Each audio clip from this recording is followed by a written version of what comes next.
Accountability and not communicating. I don't have the right to hold someone accountable for something that I never communicated in the first place. Mm-hmm. So I can't hold you accountable for not meeting my needs if I didn't properly communicate what my needs were. We have the biggest problem with not communicating properly. And I can't speak for everyone, but I know majority of the people that I know and my generation, and even the generation before me, has this issue.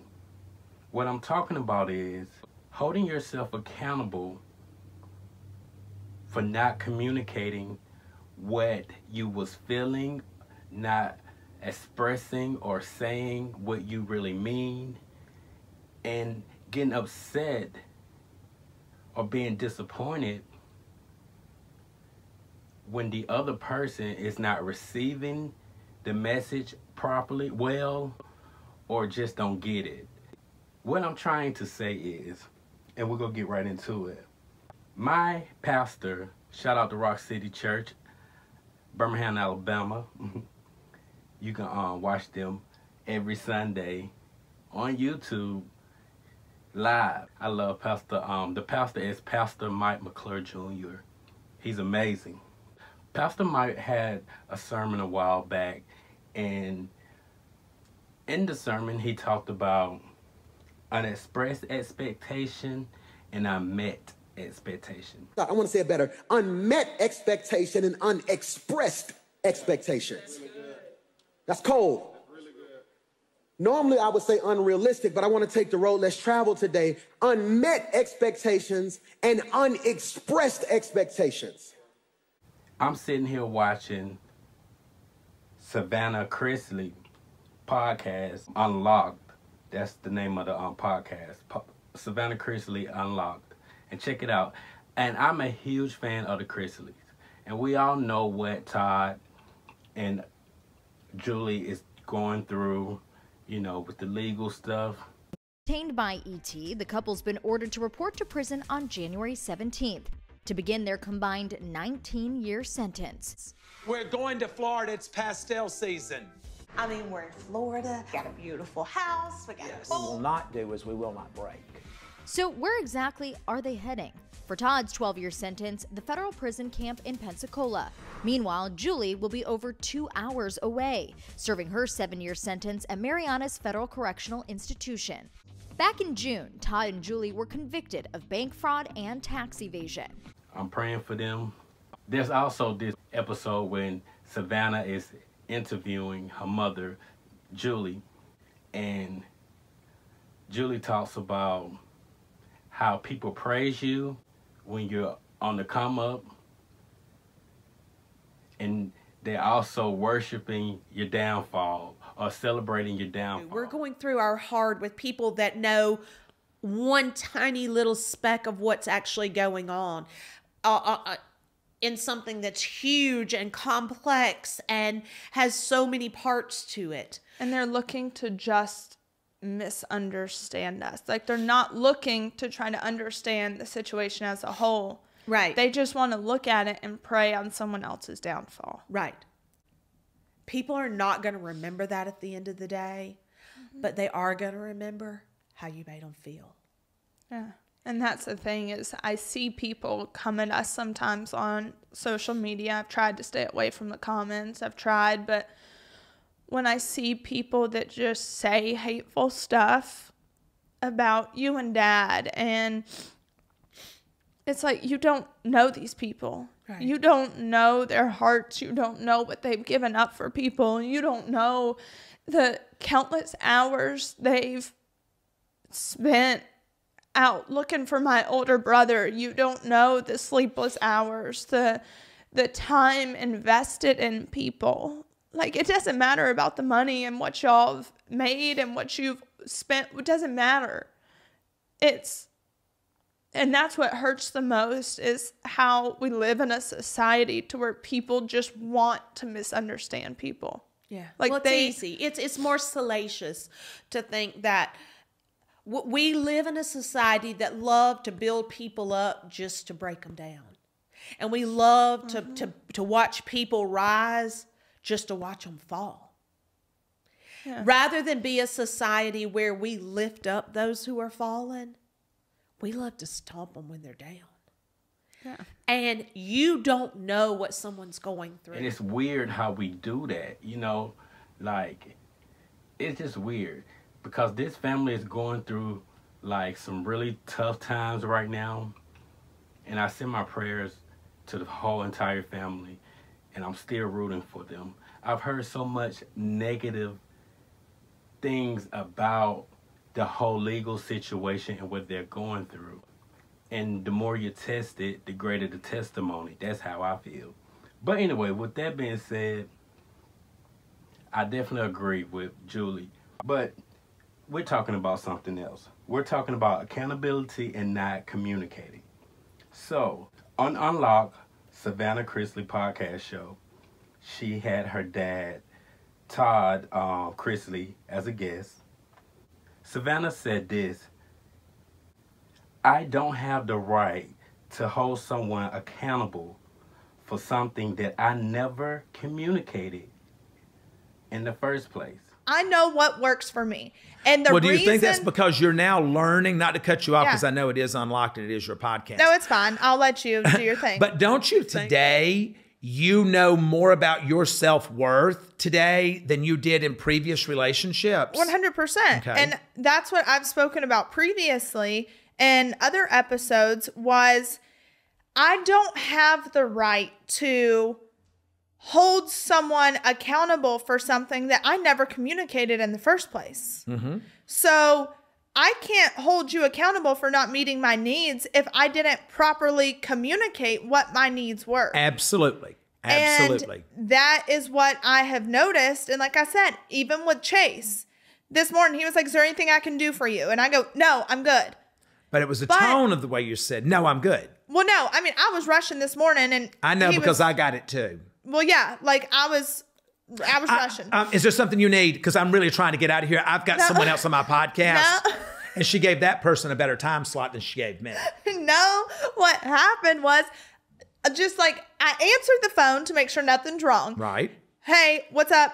You start talking. I was like, hey, is there anything that you need specifically? Because I got to hurry. I got to get out of here. Mm-hmm. But with Chase, it was like, do you need anything? I'm like, no. But instead of taking a second to breathe and say, hey, yeah, maybe if you could do this, that would be great. Mm-hmm. I'm just going to do it all. And then I'm going to have anger at the end because I did it all, but I did that to myself. Because you just unlocked something within yourself that recognized, I should have said, I've got a brother here who loves me enough that's calling to check in to see if I can do something for you. But because I'm such a control freak, like my father, I'm going to control everything and then be resentful because you still didn't do it for me, even though I told you not to. Exactly. I've had to learn that. And it made me think about my pastor and the sermon that he preached about unexpressed expectation and unmet expectation. And what he means by that is sometimes we feel like people should just get it. We feel like people should just know right off the bat, like it's common sense. You should just know. When they do the opposite or does something completely, different from what we expected, we tend to get upset, disappointed, angry, frustrated, all of those things. Then 6 months later, went at them all over again because they did the same thing. And then all of a sudden, your whole argument started with, see, this ain't finna happen. Because although you cut down the tree, you never dug up. And most offense, and this was crazy, especially with those close to you, most offense comes in two forms: unrealistic expectations and unmet. I'm sorry, I want to say it better. Unmet expectation and unexpressed expectations. That's cold. Normally I would say unrealistic, but I want to take the road less traveled today. Unmet expectations and unexpressed expectations. Oh my Lord. this good, because a lot of times, I never forget, one of my members told me, Pastor Mike, I just don't feel a spiritual connection to you as my pastor anymore. And I was like, oh my Lord, because I care. I'm like, so what can I do better? And I discovered what I had with that particular member was unexpressed expectations. She came from sort of a smaller church, her and her husband. So they got phone calls on birthdays. You know, on big events, they got invited to dinner with the pastor, and they watched the pastor's children, and they did all this stuff. And I told her, I said, I love you. I said, number one, that was never expressed to me. You know, so again, I'm going to show you growth. I repent that I didn't meet your unexpressed expectation. Pastor Mike, why would you repent for something they never told you? Because I was trying to give them reconciliation, not just forgiveness. Because if I operate in pride and say, well, you never told me that you've grown, you should have dealt with that on your own, I then destroy the soil for the next sower. How could you be upset by something that you never properly expressed or communicated? If I don't tell you XYZ, I can't be mad when you do something completely opposite, something else. And that's something as human that we have to really, really work on. See, I want you to be the type of ex that leave them better. Jesus. Pastor Mike, do you know what they did to me? No, God bless you. I'm going to prove to you. See, true health is not walking away to teach them a lesson. It's walking away because you learned your lesson. When I walk away to teach them a lesson, I want to leave them broken so they can feel what I felt. When I walk away because I've learned my lesson, I walk away in such a way that I heal the parts that I broke. And I am no longer bound to the parts that you try to keep attached. Watch this. So I cut the cord because I really want to see you better, not broken. See, I hope you catch this. I hope you can receive it. See, the offended will always walk in another level of pride.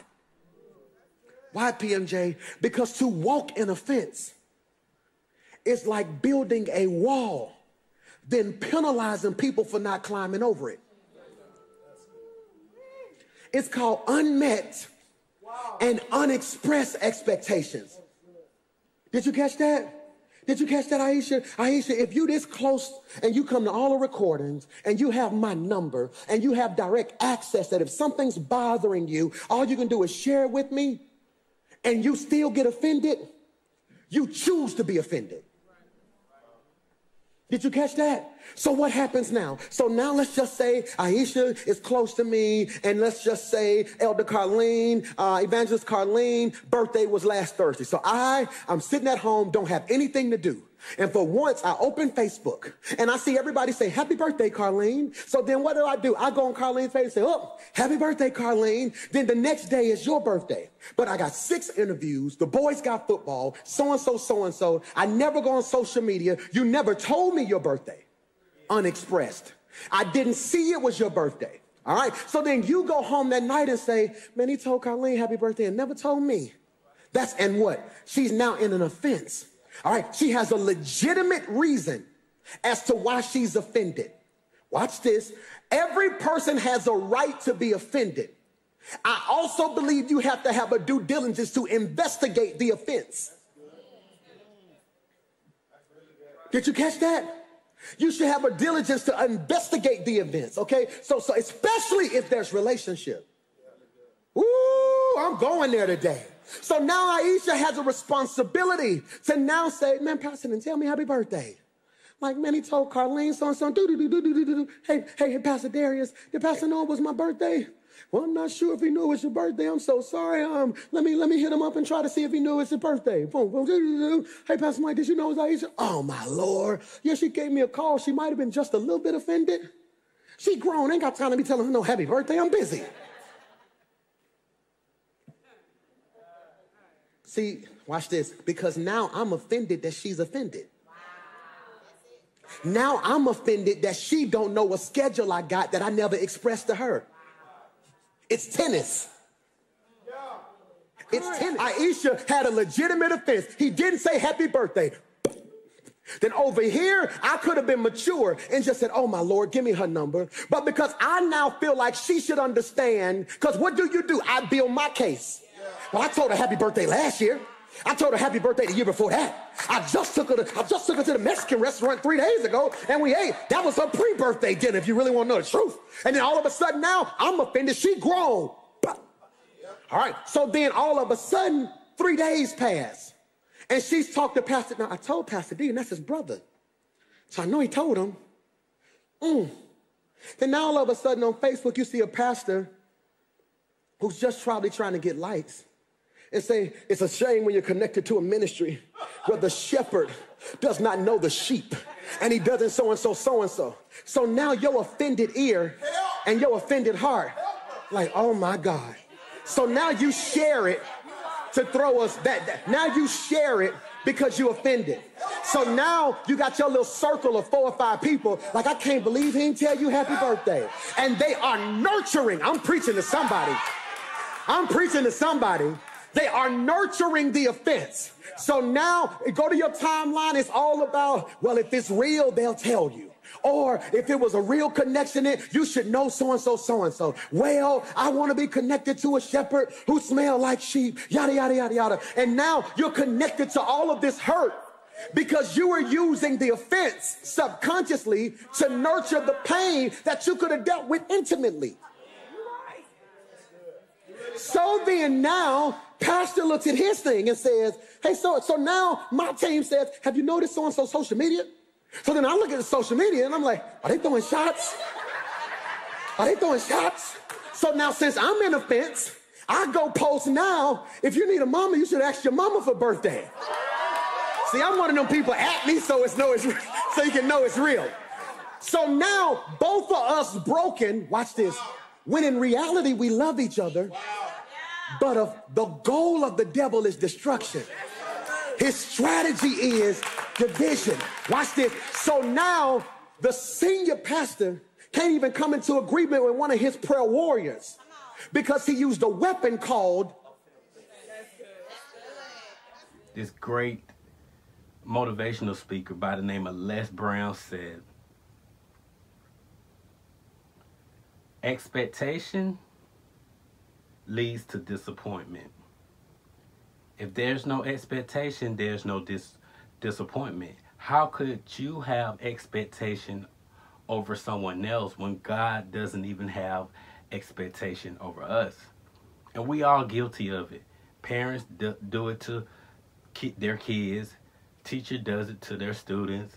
You know, your parents want you to go to college, get a degree, this, that, and the third, and get mad when you choose to do the complete opposite. But what we fail to realize is that all of us are on our own journey.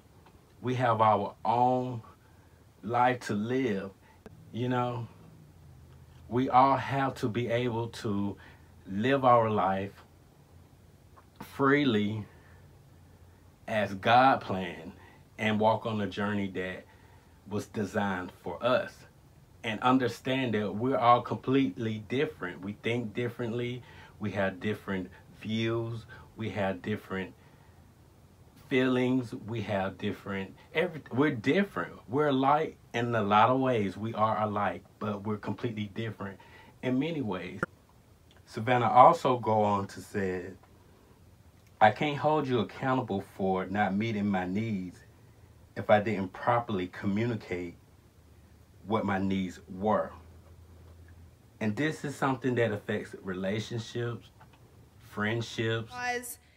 I don't have the right to hold someone accountable for something that I never communicated in the first place. Mm-hmm. So I can't hold you accountable for not meeting my needs if I didn't properly communicate what my needs were. Absolutely. I can't accommodate you if I don't know what it is. And no, it's not fair for me to think that you should just know, or for you to think that I should just know. It's not fair to say it's common sense, because just because you think that way, I may think differently. You get it? But also, too, I just believe that we all believe what we believe. Yes. Like, we all believe what we believe, and we have certain reasons for believing that.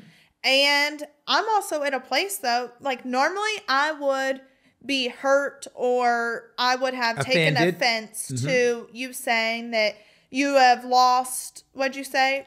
Respect. I said there's certain things that you say that I lose respect for. Yes. Like, normally I would have taken offense to that, but I'm in a place to where I get that we don't have to like everything about someone. Right. Like, we don't have to like it, and I'm also not going to allow